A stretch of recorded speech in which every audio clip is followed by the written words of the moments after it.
Greetings, Jonah from Dubai, and thank you for doing this. Welcome to Brand New, published by ISD Global. Extremely grateful that you've allowed and taken out the time to do this. So let's begin at the beginning. Would you want to tell us something about your growing up years, your formative years? What were the learnings and the big surprises and takeaways? Sure. Yeah. So I grew up thinking I would be a scientist of some sort. So I loved math. I loved science. Did a little bit of computer science many many years ago. Went to a magnet high school for these types of things. Loved the scientific method. Loved the scientific process. But always wondered if it could be applied to more social science questions. So can we take the tools of experimentation and data and statistics and not just apply it to sort of questions of chemistry or biology, but really apply them to human behavior. And so I went to college thinking I was going to study the intersection of engineering and society. So I was a major called Science, Technology, and Society. And I was in a class reading some articles about how the way we build buildings changes how we raise our children. Found the topic fascinating. Asked the professor, what other classes I should take, and so they said, check out social psychology, and so the rest from there is kind of history. I ended up pulling together a major that mixed social psychology and sociology of networks and marketing. I started doing research with a gentleman named Chip Heath, who was just joined as a professor at Stanford at the time and has since written books like Made to Stick and Decisive. And so that really started me on my journey of studying why things catch on, how social influence works, and how we can better understand human behavior. Lovely, lovely. And were you born and brought up in the US itself, all through? Say it again. Were you born and brought up in the US itself? You're in the United States all through? Yes, yes. I was born in Washington, D.C., went to sort of high school in Silver Spring, moved to California for college, and then moved back to the East Coast to work at Wharton. Okay, lovely, lovely. So you've done your undergraduate from Stanford, if I'm not mistaken, in I think human judgment and decision making. Mm-hmm. Um, and you mentioned something about the gravitational pull of going towards the science aspect of it as much, but was behavioral science in your calling all the while? I had taken an AP psychology class, an advanced placement sort of class in high school. I liked social science a lot, but I don't think I understood yet how you could study social science. I think many of us are aware that you can get a PhD in certain things. Most people don't realize you can get a PhD in a business school or in marketing. And so college was really a time of exploring these types of things for me. I did research with a professor on psychology, grad student and professor on sort of self-other judgments. I began studying questions of kind of why things become popular. And I really got interested in the possibilities of behavioral science. To me, I've always found sort of the intersection of psychology and sociology particularly interesting. Psychology is great because it helps us understand human behavior, but it often ends with the individual, whereas sociology really links individual choices to collective outcomes. And that's always something I found very fascinating, right? So the choices that you make influence the choices that I make, influence the choice that someone else makes, eventually shape what products become popular or things catch on online and off. And so that intersection between the individual and the collective has always been something I found fascinating. So, as they say, marketing is psychology 101, 201, 301, 401 in any case, right? So, I love the fascination that you have you're at the hybrid intersection mode of understanding both sides of the coin. Yeah, and I think marketing today has become to me the intersection of behavioral science and data science, Yeah. right? So some folks say, oh, marketing is all about creativity. There is some creativity involved in some aspects of marketing, but modern marketing is really blending data, the data science part, with behavioral science part, and you don't need to be great at both, right? You can focus on one, but I think really great marketers understand and can leverage both, right? They can leverage data to understand customers. They can use their customer understanding to figure out what data to acquire, and they can use that sort of reciprocal loop to inform their marketing actions. Do you think your research in academics was within the DNA, or is it an exploratory discovery for you? For me, I'm not very good at looking into the future, so I always sort of focus on what I like doing. When I was in college, for example, I still didn't think I'd necessarily get a PhD at the beginning. I thought I would work for a company, maybe I'd go get an MBA. I'd always wanted to work for Nike, for example. That was always a dream of mine. And so I still thought that I would end up getting a job rather than go into academia. But the more I got involved in research, the more I found it interesting and fascinating and really, really motivating. Sometimes we see puzzles in the world around us. Why does this happen? How does this work? And research really gives you the opportunity to answer those puzzles. And so I'm very fortunate at the moment to sort of get a chance to do a little bit of both, do that very rigorous academic research with some great colleagues, but also apply the insights with a variety of companies and organizations, everything from the Googles, Nikes, and Apples of the world to small startups. And so it's great to have the opportunity to study the puzzles that are in the world around us, but also help companies and organizations apply the insights. You do some consulting work with these brands, if I'm not mistaken, right? I do, With yes. yeah, yeah, okay. Uh, I mean, decision making. Do you think it is today's leadership's Achilles heel, whether it is governments or corporates or even religious sects or wherever it is? Do you think decision making is a big lacuna? you know, uh, People often say a few things about the way individuals make decisions. First they say things like, "Oh, people don't make the right decisions. Wouldn't it be great if people made the right decisions?" And I think it's important to step back and say, well, part of that depends on what you define as right. Right? People are certainly making decisions based on motivations that they have, based on things that they care about. They may not be the things that we think are important, but they're certainly making decisions to achieve certain goals. Whether those goals are the right goals or not is a separate question. But I think second, too often, particularly when things don't work out, companies, organizations, nonprofits complain that people didn't do what they should do. And I think we need to stop saying, well, why don't people do what they should do? And say, well, let's understand why people do what they do, whether it's what they should do or not, and then how to engineer our messages and campaigns and ideas so they'll be more successful. Because we're not going to change the way that people are built, right? People are built the way they built. All we can do is understand it and better meet those needs by our communication strategy. So, do you see there is an opportunity to distill gut instinct from data-driven insights here? I certainly think data-driven insights are important. I think we are living in an age of data, and everyone realizes that.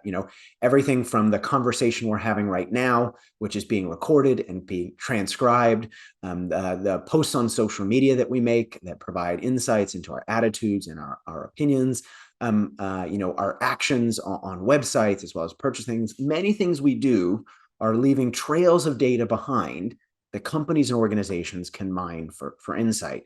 I think the challenge, though, is not just having this data, but is knowing what to do with it and how to use it, right? There are many companies that acquire huge reams of data, but they don't really know what to do with that data, right?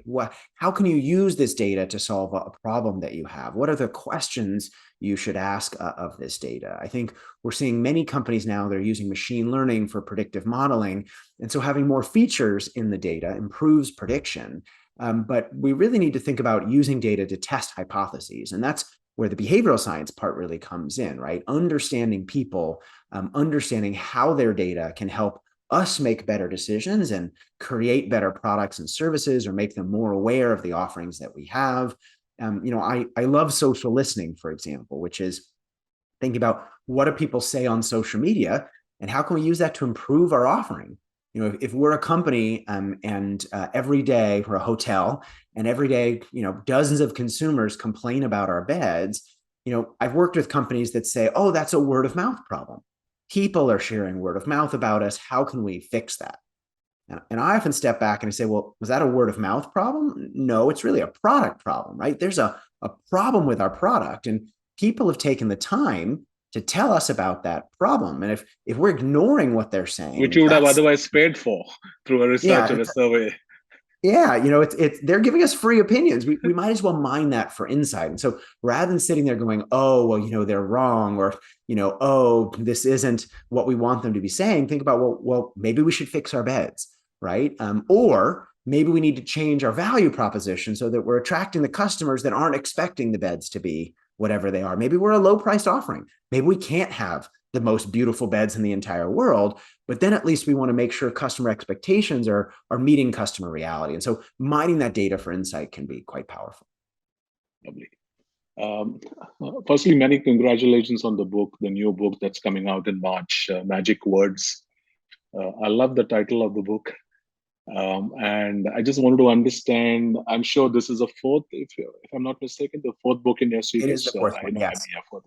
And so you had a special inspiration for something like this? Seems to be a departure from the first three.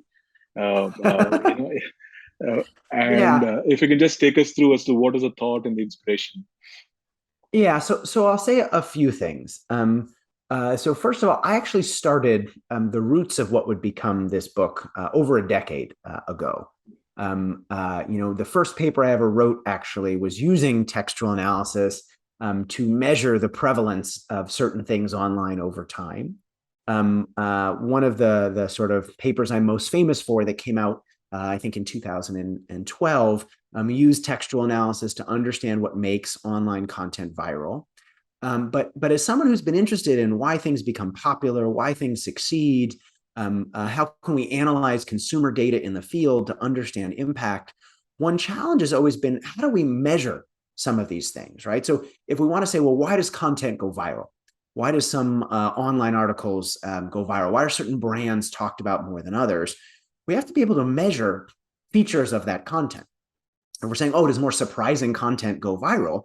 We have to be able to measure surprise, right? If we're saying, do more interesting brands get talked about more? We have to measure how interesting brands are. There has to be a way to measure these things. And the standard way to measure them was just ask some people their opinions, right? Ask a number of people their opinions and get an answer. That's very time consuming to do, right? If you want to ask 10 people their opinions, that takes a little time. 100 people takes longer. 1,000 people takes even longer. And when you want to measure things like thousands of articles on multiple dimensions, it can take a lot of time to do that manually. Now, though, there are automated tools, automated textual analysis tools that allow us to parse insights from large quantities of textual data very, very quickly. And so, in the past decade or so, with an amazing set of colleagues, I've started to use these tools to understand social interactions more effectively, right? Why do some sales pitches go better than others? What holds people's attention, whether we're making a presentation or writing a piece of online content? How can we design what we're saying to better hold attention? How can we be more persuasive? How can we leave customers more satisfied when they call customer service, for example? We've analyzed tens of thousands of pieces of content and social interactions and other things to understand the answers to these questions. And so this book is, in some sense, a discussion of some of the things we've found and the things that others have found over the past few years. Certainly, there are insights into persuasion. So, how do we use certain words rather than others to persuade? But they're really about how we can increase our impact in a variety of different domains, right? How we can use language to be more creative and solve problems more effectively. How we can use language to deepen social connections with others in our personal lives. How we can use language to motivate others as leaders and as employees. And so it's really how we can use language in a variety of different spheres more effectively. As simple things as using one word rather than another, and even more complicated things that we can use once we understand the power of language. Just extending the thought, Jonah, would you like some fries with it? Is the typical line that is used by some quick service restaurant brands. And that obviously kind of leads to $12 million in the top line sales. Just that one line which people are trained to ask at the counter. Okay, so I wanted to ask you, do you think with the intervention of the likes of ChatGPT and how digital vocabulary gets articulated, uh, the usage, I want to understand, for say, from a point of view of communication specialists, leaders, creative communities, brand owners, etc., etc. what would be the best takeaways that they can look for and distill from magic words when they read it? Well, I'll give you a few simple examples. So let's take something as simple as asking for advice, right? You're stuck with a tough problem at the office. You don't know how to solve something. It's turning out more difficult than you thought. And we often do many things, but we rarely ask for advice. And why? Well, we're worried we'll bother someone, or even worse, they'll think negatively of us, right? If we ask for advice, they'll think we don't know what we're doing, and as a result, will perceive us more negatively. And so often we don't ask. But what research shows is that that's actually quite a big mistake, because asking for advice doesn't make people see you more negatively. It actually makes people see you more positively. Right? A number of experiments conducted, for example, shows that when individuals asked others for advice, the people who asked for advice were seen as smarter and more competent. And the reason why is very simple. People think they give good advice. All of us think our advice is good. We all like thinking we're smart and qualified and whatever it is. We're self-centered. And so when other people say, "Hey, can I ask you for advice?" we say, "Sure." And we think they're smarter because they asked us rather than someone else, right? Because we like our own advice. We think that people ask for it are smart. And so we perceive them more favorably rather than less favorably. And that's just one example of the power of questions. But there are lots of other insights about questions. Too often we think questions are just about collecting information, but as asking for advice shows, they also shape how we're perceived. Similarly, a lot of research shows that the type of questions we ask can be quite important. Often we ask questions to be polite. So if you said, "Hey, Jonah, how are you?" So I'd say, "Okay, I'm okay. How are you, Suresh?" There's a standard way of asking questions to be polite. At the beginning of a conversation, or sort of reciprocally, when someone asks, you return the favor. But there's a certain type of questions that actually makes people like us a lot more. Research that looked at a variety of social interactions, from dating context to more of a workplace sort of problem-solving context, found that follow-up questions, the more we ask follow-up questions, the more people like us more. And what do follow-up questions mean? Well, if someone says, "Hey, I thought this presentation was really good." No, not just saying, "Oh yeah, I agree," but saying, "Interesting. What did you like about it?" "Oh, I had a really tough day at work. What was so difficult about it?" Asking a question that follows up shows that you're interested, suggests that you're responsive, not only that you paid attention to what was said, but that you heard it, and that you care enough to ask, and makes people see us more favorably.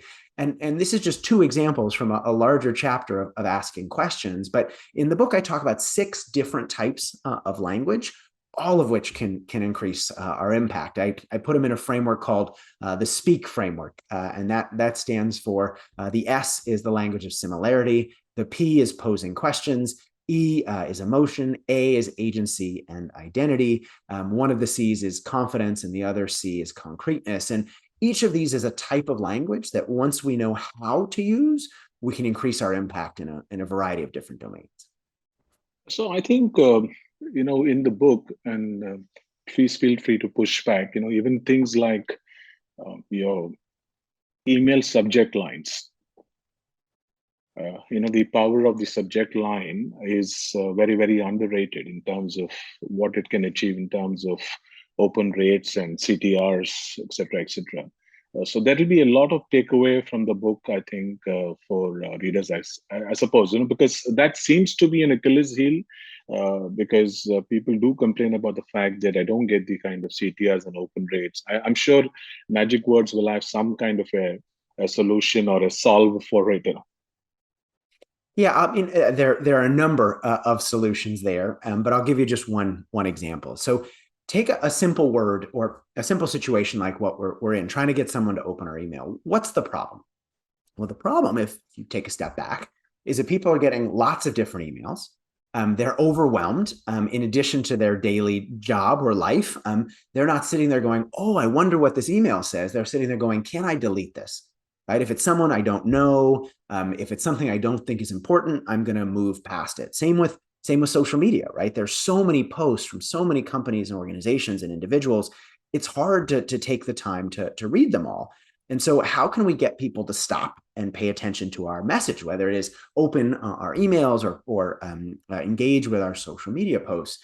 And so a couple of years ago, I did a big analysis for a large multinational technology firm.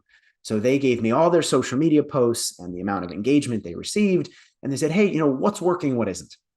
How can we improve engagement on social? And so I used automated textual analysis and looked at different features that deepened engagement. And I found that one particular linguistic feature was quite powerful.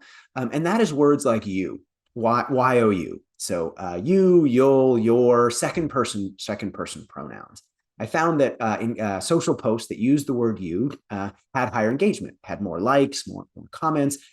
And the reason why, if you look a little bit deeper, is that the word you acts a little bit like a flag, like a stop sign, right? You're scrolling through social media, you're moving through email, doing different things. It's easy not to pay attention to something, to move past it, because it doesn't feel relevant to you, right? There's many things on social that are irrelevant to you. I'm not a great cook. And so if there's a post about cooking, I'm probably not going to look at it because it doesn't seem relevant to me. But using a word like you is a flag or a stop sign saying, hey, pay attention to this, right? This isn't just for people in general. This is relevant to you in particular. Now, the content actually has to be relevant to someone in particular, but as long as it is, you can be a great word that encourages people to stop and pay attention. And so even something as simple as a 3-letter word, you, can have quite a big impact. Now, let me add a little footnote here, though. We need to be careful because you is good in certain situations, but not always. So I did another analysis looking at customer support pages. So think about if you have an issue with your phone or your printer or your keyboard, you might go to the company's support pages and look for help. My phone, is having this issue. Is there a support page that can help me address it? And so there, the outcome is helpfulness, how helpful people found these support pages. And so you might imagine that, look, you is useful on social media. You will also be useful on customer support pages. But there I actually found the exact opposite. You didn't help, you hurt. The more yous there were on a given page, the less helpful people found that content. And so why would you be good for opening emails or engaging on social media, but bad for customer support pages? And to understand, we have to understand what you does, right? You is a great flag for attention. And so it's really good when people are sifting through a lot of things like email or social posts. But if I'm already on a certain page looking for information, my attention's already grabbed. And so you isn't going to hold my attention more. The problem, though, is on something like a customer support page, you can make it feel like I'm the one at fault, right? If your computer isn't working, you need to reboot it. Well, suddenly it makes me seem like, what do you mean if my computer isn't working, right? It's the computer you built. It's not my fault. And why is it my job to reboot it, right? Why do I have to do the work if I'm already upset because it's your problem, right? And so you can feel very accusatory. If someone says something as simple as, oh, did you make dinner tonight? Maybe they're just wondering if dinner's ready, but by saying, did you make dinner? Well, you might say, why is it my job? Why is it my responsibility? And so we need to be careful how we use words like you. Yes, they can be great for grabbing attention and opening emails and engaging on social media, but they can also feel accusatory. And so we need to be careful about how they suggest blame and fault. In fact, I think the first part of your response actually probably dovetails into what they call the pattern interrupt on your elevator pitch. So the typical elevator pitch is all about I, me, myself, whereas the Yes. pattern interrupt that is encouraged is all about the other side, you. And it seems Yeah. to work very well. That is what is recommended for, in fact, new management graduates coming out of these schools. And when you're pitching, you actually make sure it is about the other person more than about you. Yourself. Yeah. I saw a great article recently, and people often talk about product market fit, right? So if you're an entrepreneur, how do you increase product market fit? How do you make sure that your product fits the market and you have identified a market that wants the product and the product that fits the market? But there's some great work that talks about language market fit. And what do I mean by that, right? Well, you can say something like, hey, I make photo books. And you could say, fast, easy photo books. And that's true, right? Your photo books are fast and easy. But instead, if you said photo books in 5 minutes, right, that really speaks to the language that meets customers or consumers where they are at the moment, right? Understanding the language they use and rephrasing what you're talking about in the language that they use will help it be more digestible for them, right? Too often as marketers, we're focused a lot on the features of our product or service, what we offer, what it does, how it works. Customers and consumers don't care about features, they care about benefits, right? What does this product or service do for me? Nobody wants a drill, right? When someone goes to the store and buys a power drill, they don't want a drill, they want a hole in their wall, right? They're Or buying a maybe drill to even get taking the it further, they want a beautiful frame on their wall. Sure, yes. But again, it's about starting with them and understanding them rather than starting with us. So it's like the classic iPod line, the 1,000 songs in your pocket. As long as that's what consumers care about, right? Consumers don't care Absolutely. about the gigabytes of memory. They care Right. about carrying music with them. Yes. Absolutely. Absolutely. So I was just stepping back a bit, in terms of your earlier book, Catalyst, in a world which is obsessed with adding, I think subtraction is something the need of the hour to reduce and eliminate friction, right? What are your thoughts on that, and how was the book received? If you could just take us through that. Sure. Yeah. So the catalyst is based on a very simple problem that all of us have, which is regardless of where you live, what company you work for, what role you have within that organization, we all have something that we want to change. So for the folks in sales or marketing, we may want to change a customer or a client's mind, right? We want to turn a prospect into a customer. We want to get a customer or consumer to do something in particular. Leaders want to change employees' minds or change organizations. Employees want to change their boss's mind. Nonprofits want to change industries. Startups want to change the world. But I don't have to tell you that change is really hard, right? Often we push, we pressure, we cajole, and nothing happens. And so the question is, could there be a better way? Could there be a better way to change minds and drive action? And rather than pushing, because what we often do is push. We add more facts, more figures, more reasons, more information. We think, look, if I just push people a little harder, they'll come around. And it's clear why we think that, right? If we want to move a chair and we're in a room trying to move a chair, pushing is a great way to get that chair to go. But people aren't chairs, right? When we push people, they often push back. They dig in their heels, they become less likely to do what we wanted rather than more. And so rather than pushing, what we need to do is remove the barriers to change. We need to identify the obstacles or barriers that are getting in the way and figure out how to mitigate them. And that's what the catalyst is all about. Absolutely. There are some fantastic examples of, I think, removing friction. I think Roger Dooley wrote a book about friction. I think probably a couple of years back. In fact, just to extend the same thought, in terms of, so when we go consult with brands, there is a one-line brief that says we want to create something that is viral. Okay. So well, obviously nobody's gone to the deep end of it or the nuances of it, but let's create a viral video. So just going back to your earlier thing about, why do things go viral? There is a reason behind it. There is a network effect, and I think you brought up something in Contagious, something to that effect. So what are the do's and don'ts that brand owners and organizations can look at when they want to create something that actually impacts the community that they want to, or the stakeholders that they want to kind of reach out and influence and impact? Yeah, I mean, stepping back for a second, first of all, the goal isn't to necessarily make something viral, right? The goal is to get something to catch on. A product, service, or idea, we don't need 10 million views for video. We need 10 to 20% more customers. And the challenge is that traditional marketing communications, advertising, paid media, or owned media, nobody trusts it, right? Because everyone knows a company's going to say, yeah, we have the best products, we have the best service. There's no company out there that says, oh yeah, our products or services aren't good. And so the problem is we don't trust companies when they say things. Who do we trust? Well, we trust our peers, right? If our best friend says, hey, I love this product or service, or I went to this restaurant, it was really good, we're much more likely to eat there. Why? Because we trust them and their message is quite targeted, right? People only share things with us that they think will find interesting. And so it's clear that word of mouth is powerful. The next question companies often ask is, how do we get it? How do we get people to talk about and share our stuff? And that's where Contagious comes in. So the book is all about the science behind word of mouth, why people talk and share, and how by understanding that science, we can craft more contagious messages and content and ideas, how we can engineer products and services and marketing campaigns to get people to share things.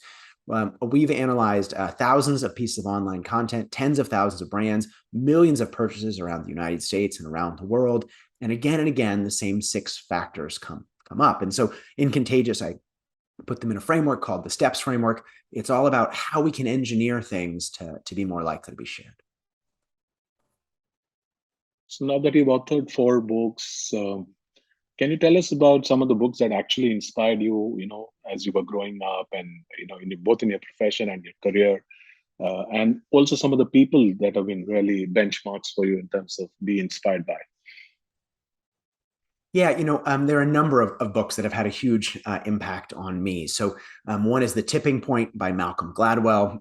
I read that in college, and it really changed the way I saw what I wanted to study, and created a path for me to see how the combination of sociology and psychology and marketing could be so valuable. So that's a book that I love.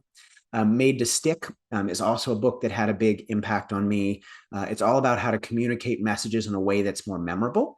Very powerful set of ideas, all about how to help us become more effective communicators. So I've really enjoyed that book as well. Predictably Irrational, another favorite of mine, really helping us understand how we make decisions, That but is Dan also Ariely. sort of, yes, yeah, but also blending science and stories, and how we can do that effectively. And then another oldie but goodie. There's an old book called Diffusion of Innovations by Everett Rogers. At this point now, the original version is probably 30 or 40 years old. It's such a great book to help us understand why things become popular and why they succeed. Everything from hybrid corn, if you're a farmer, to innovations in a variety of different industries and spaces. And really thinking about the roots of why things catch on. So all of those have been favorite books of mine. Okay. In fact, one book that I found fascinating and which could apply to any field was Matthew Barzan's The Power of Giving Away Power. Okay. Okay, I'll send you a link to that actually. Absolutely inspiring. It's such a counterintuitive approach to creating impact and influencing and engaging communities. Okay, I know Awesome. you're starved of time. I'll send you the link. Yes. The Sounds last one great. I wanted to ask you was, you wear multiple hats, right? You're an academic, you're a researcher, you're an author, you're a teacher, you're a speaker. What are the hats that you wear most comfortably, and what delights you most? I love doing academic research. When I wake up in the morning and I have a project I'm excited about, there is nothing I want to do more than work on that project. Wow, another Um, day at work. I will say that the valuable thing about being an author and a speaker is you get to help diffuse the great ideas that you and your colleagues have worked on to a broader audience. And so I think it's really important that research not only happens, but that other people learn about it. And so it's been a great privilege to be able to share some of the great work in behavioral science that's out there with the rest of the world. Lovely. So just the parting shot would be, ideas are plenty, but ideas without action are regrets. You're looking at kind of articulating it and sharing it within the zeitgeist so that people end up actually using them and implementing them. Yes. Yeah. Yeah. Okay, lovely. It was great talking to you, Jana. Absolutely Thank you so much for having brilliant. me. I really appreciate Thanks. it. Yeah, thanks so much. And we'll get this going and we'll keep the conversation going offline. Okay. Thanks so Take care. much. Appreciate Bye-bye. it. Bye. Bye.